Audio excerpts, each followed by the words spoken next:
What? Cats. Hey, people. How you doing? How you doing?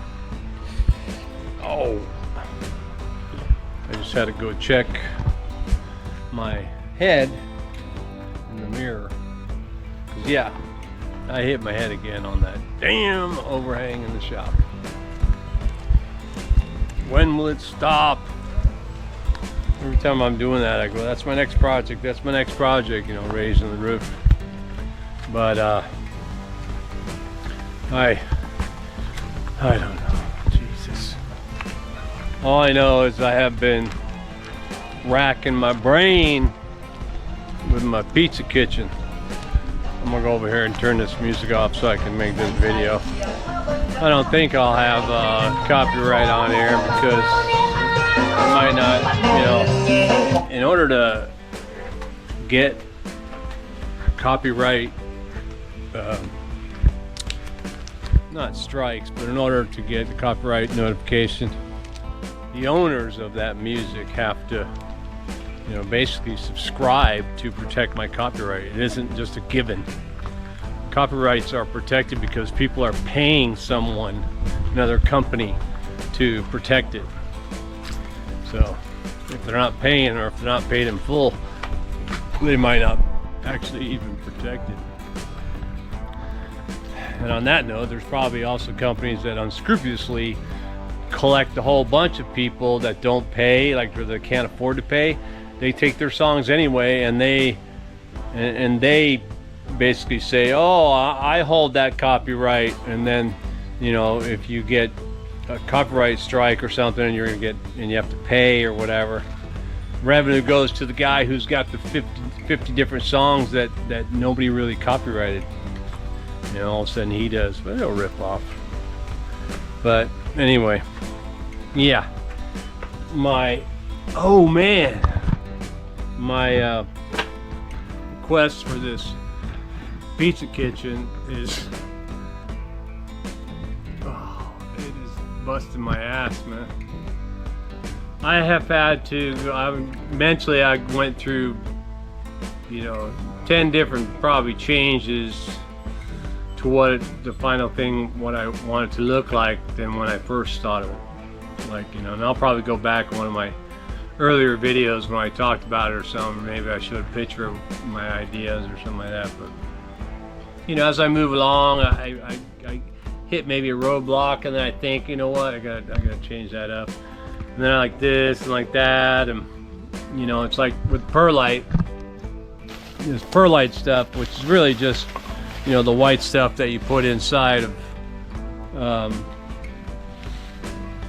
soil, you know, but you mix that stuff with the cement and, you know, and sand, of course, and that's what makes a, you know, a fire brick kind of mix. But, you know, the one Taiwatsu only had 6 bags of the little bags, which were 1 liter each. And then Global has these 4-liter bags, but they only had like 4 of them. And you need about 80 liters to do the job. And I'm like, oh my God, come on, man. I don't want to have to drive, you know, to the next city to get that. And then I tried to form up, or tried to make the form for the pizza oven part. And trying to do that actually with scraps again, because I'm a scrapper.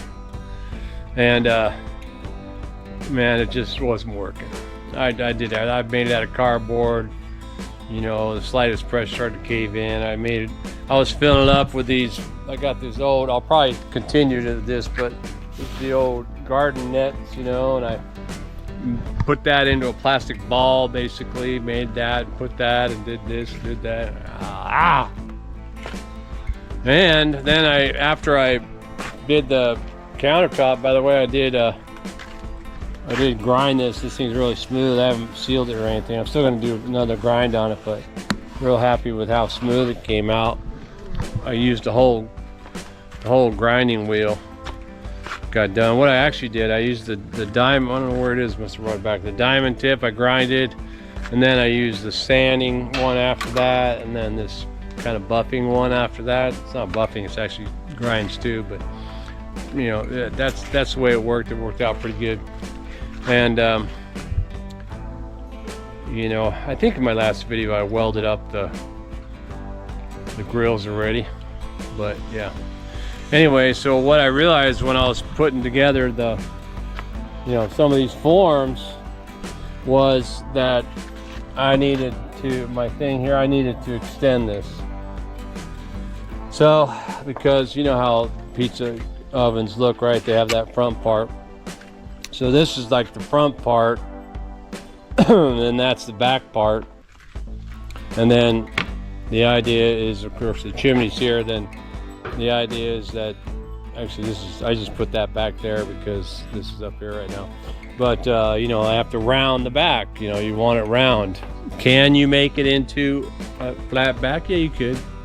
But after the 40 different videos, you know, pretty much it's that whole convection kind of thing where you're pushing up the heat envelope to circle back on top instead of you know, instead of just going straight up and whatever, I don't know.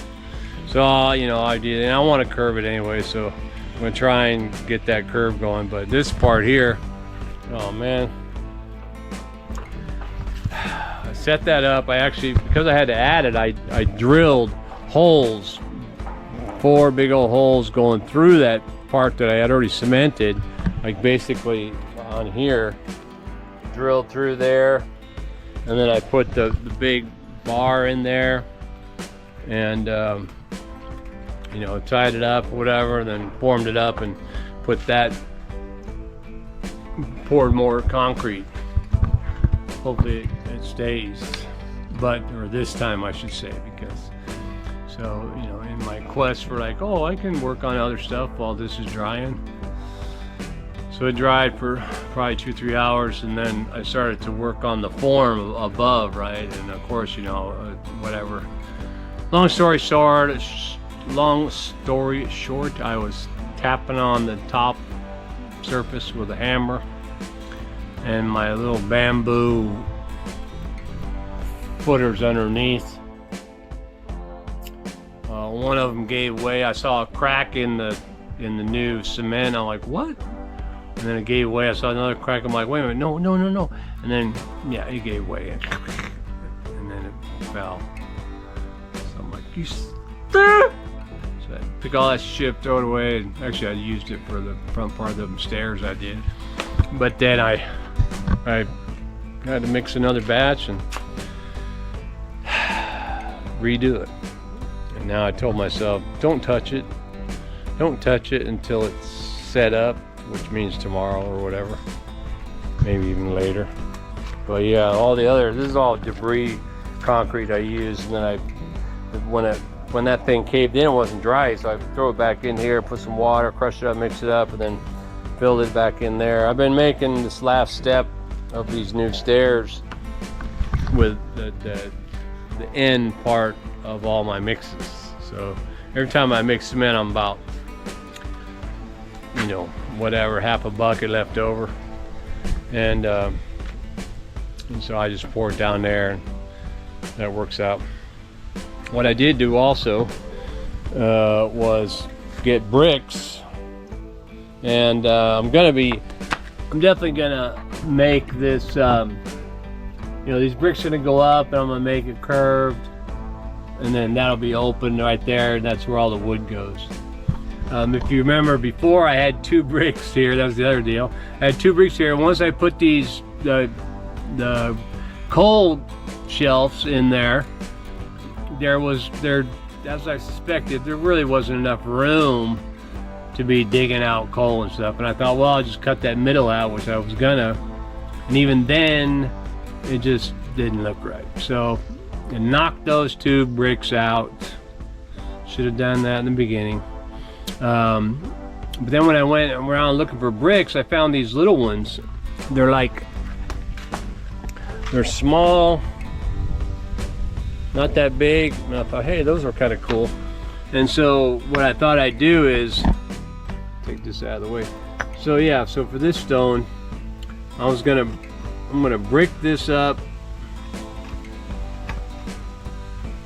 just so there's two. It's gonna be 2 brick high on either side.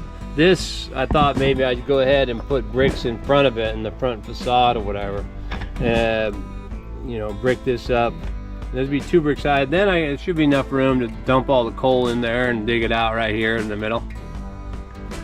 And my wife, as she infinitely likes to tell me that I'm doing things wrong, she made me think about something. She wanted like me to drill holes in the bottom of these for oxygen or whatever, but I already had these 3 holes coming through here, and really you don't even need that, because you know, just like, I mean, I asked her, go look at 500 grills on the internet and you tell me.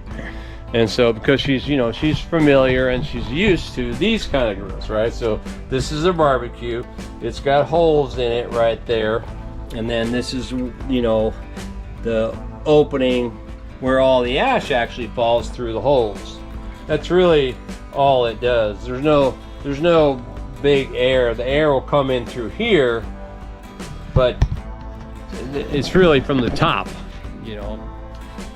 Anyway, but when she was saying that, and then I was thinking of my coal platform, I was remembering that one of the coal-fired ovens, or one of the ovens that I saw being built or whatever, what they did was they built a fire section, then they had an open section, and then they had another fire section above it. So they had 2 fires with the open part in the middle, and that's where the guy was putting his pizzas. It wasn't necessarily a pizza oven, but it was like a brick oven or whatever, or concrete oven or something like that. And so on this, I thought, you know what, I could leave this and put, like I mentioned before, I was gonna put a solid, right now the grill's in there, but this was going to be a solid piece of metal to put the coals on. And I thought, wait a minute, I could just slip a solid piece of metal in here, right? Coals will go on there, and then go ahead and put the grill on the very top. And in that way, while the coals are cooking and whatever's cooking on the top, I could put stuff in here like a calzone or whatever, because this area right here decidedly would be a baking kind of area, because the heat from the metal plate and the hot coals will be emanating downward, right? So this might very well be like a double oven kind of thing, or, you know, Dutch oven or whatever. But what I also did with these bricks, I wanted to see what's up, and so I cut the brick in half. Check it out. So it's got the, you know, the white stone in it or whatever. It's not granite. It's just, I think that's stone. That's not perlite. Wow, I wonder if that'd be perlite. No, that's stone. Perlite would knock out of there. I didn't think of that. But yeah, I believe that's. So what I thought of was that I wanted to cut it in half, but then because I also thought that, remember, you don't want too far of a distance between your coals and the top of your grill. So if I put my grill on top of this brick here, full-size brick, I'm looking at about 5.5 inches. Now, I think the minimum you want for the standard is probably about 4 inches. So does 1.5 inches, I'm telling myself, does it make a difference? I don't know. If I cut bricks in half, then I'm getting, what am I getting? I'm getting probably another 3/4 of an inch left. So if that was 5.5, then it would be like 4 3/4 or whatever. So that might be kind of better, but I don't know if I want to go. If I'm going to cut bricks, I'll have to cut this whole section right here, just so that's all uniform. The front ones, I don't have to do. I got these just stacked right there right now, so I can see what it looks like, what it's going to look like or whatever. I did go buy more bricks just now. I came back, brought another 50 bricks because I think when I'm also again with the pizza oven part, I thought I would do the whole thing in perlite, and I'm like, man. So now I'm thinking, you know what? I think with the little perlite that I have available, that I can make enough mix to just mix the cement between the bricks and use the bricks. So yeah, I got another 50 bricks. I also picked up 10 pieces of this teak strips, not for that, just for something else, because another project I had in my mind. But I wanted to give myself something to do, I guess, while I was waiting for this fiasco. But oh man. So now with the new grill, the question was whether or not I was going to make it just a one single grill across the whole top. And if I do that, then what I would do is I would just take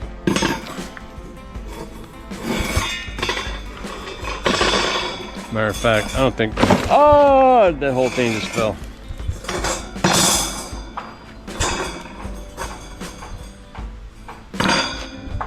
I could just weld these two together, and that would be in the middle. Let me see if that's going to be long enough. It's got to be at least, what's that? At least 34, or at least 33, but 34. That's only 31, so that's 34. So I'd have to increase the width of this thing. I don't have any more of this metal.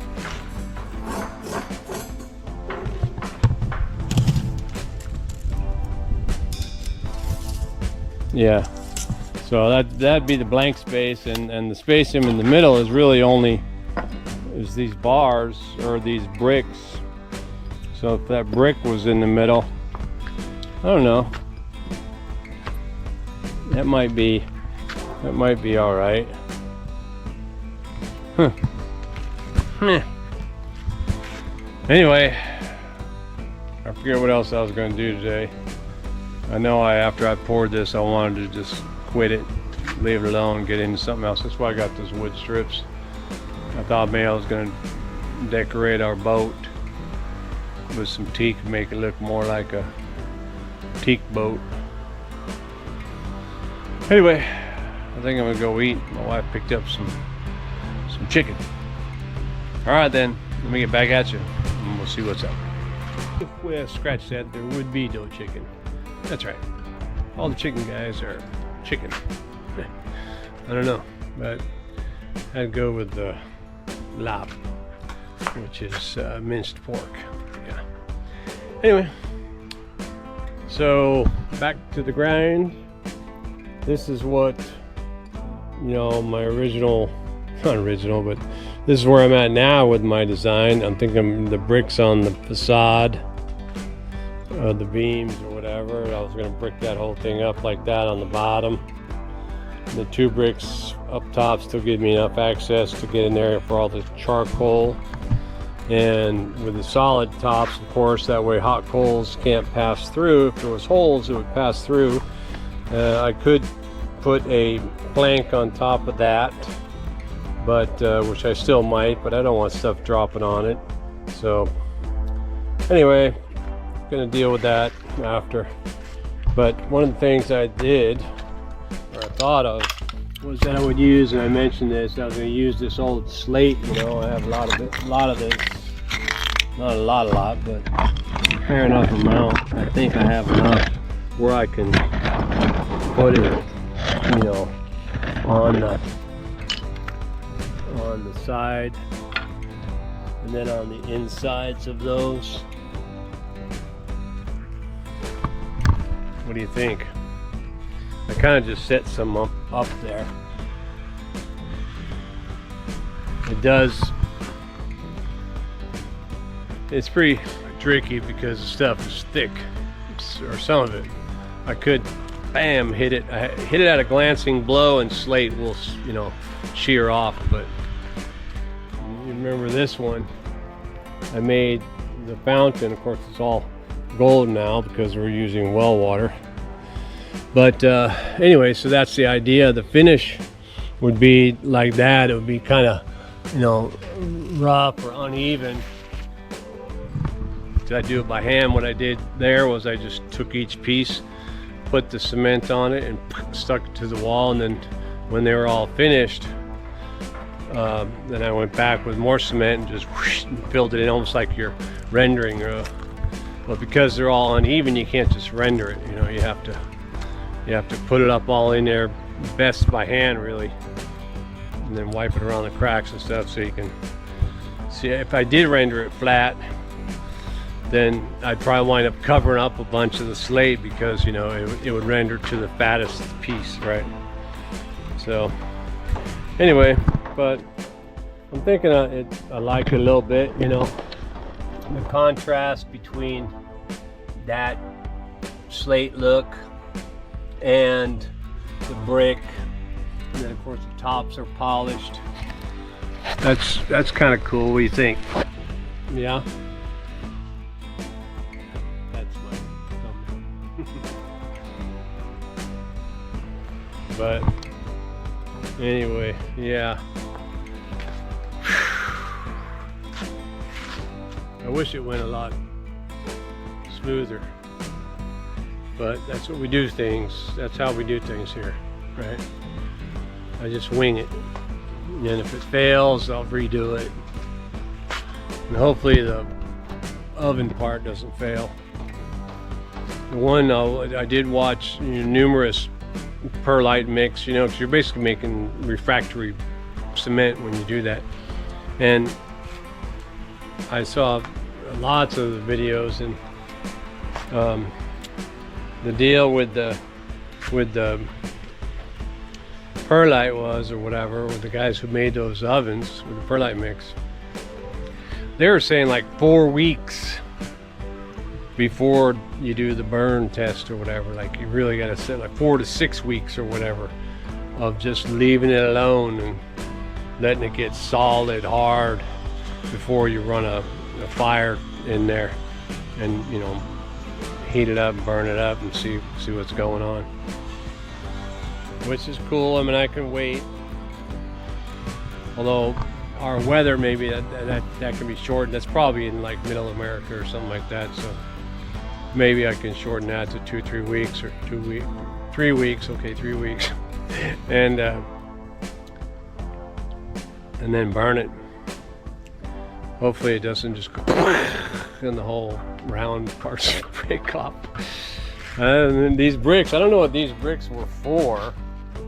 You know, they have male and female side. These are the female side. They have the male side, but I didn't get the males. I just got the females. And they're obviously, they're probably for decorative or something like that. I don't think they were made like to build houses or anything like that. They might very well be made for this kind of stuff. Although, I don't know. I worry a little bit about this adhering, you know, to the straight up part, but it'll be all right. Over here, I had to knock this part off actually, but over here, you know, they basically meet each other.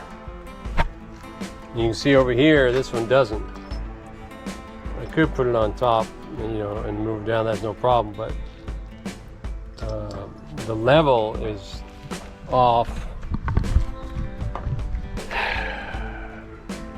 which shouldn't be that off, but it's mostly because the middle doesn't have that extra cement. So when I poured this top, I had that extra cement here. It looks like about 1/2 inch, maybe 5/8 of an inch worth of cement, so I need to add 5/8 to this one. And that, so what I'm thinking is that when I cement those bricks in place, I can adjust the cement to where, you know, it comes back out level. Yeah, sounds right. But this, you know, this is a pretty big gap. I don't know. You know, and this is heavy stuff. If I merely find a piece, as a matter of fact, I do have, that's right, I do have that, remember that test in the video I showed you that I did some test welding for that steel? Well, I still have that piece. So those pieces could easily get welded in here and then in here. I'd probably have to weld underneath there or something, use that third one. There were well, there's 4 pieces technically, but 3 pieces I'll cut smooth. If I went 1, 2, 3, that might be enough, but that thing would be super heavy. Well, not for me, but you know, for my wife. I mean, I have to keep in mind that, you know, if you're going to use the barbecue, you're going to have to be able to pick up the grill. Also thought of taking the bricks and, you know, putting them right here, right on the rest of the facade. But this is kind of a wide, I'm not sure if I can do that without, you know, punching holes. And this is a little more than 2 inches down here, so and it's concrete, so you got rocks in there, so not to mention the metal. But if I'm drilling those holes, I got to be careful that I don't shear it off and break off. But you know, if I drill a hole in here to help adhere this, then I have to drill a hole in this. I don't know. My original thought, and if you remember from a previous video, was that I was just going to tile this whole thing. I'm going to tile it up, boom, boom, boom, cut the tile, slap it up there, so lickety, lickety, and then it'll be done. Then I wanted to, you know, keep this. There's still a little bit of crack, surface crack here a little bit, but it's superficial, so when I get grinding again, I'll probably get that disappear. So I want to get this all smooth and polished, and if I'm going to stay with the concrete finish on that stuff, and then of course this will be brick and concrete, and then I was thinking of tile for everything here. I thought, well, how does the tile go with the concrete finish? And then I wanted to buy the bricks for the oven to see how it would look like. And then when I got them here, I started moving around, put them on this, and started to do all that and everything. And then, you know, then changed my mind again. So here we are. And this is maybe closer to what it's actually going to look like when it's actually finished.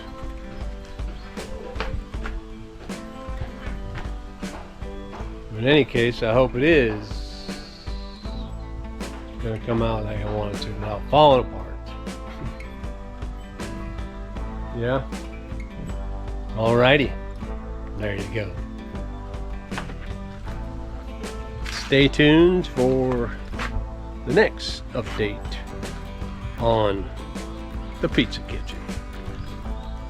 I'm gonna try and, it's already, I don't know, 4 or 5 o'clock or something. 4 o'clock. But I think I'm gonna mix up another batch of mortar and see if I can't finish one wall in this slate. Take a looky. All right, man. Well, from here on the Thai Farm, thanks for watching. And keep watching, and I'll get back at you with more Pizza Kitchen.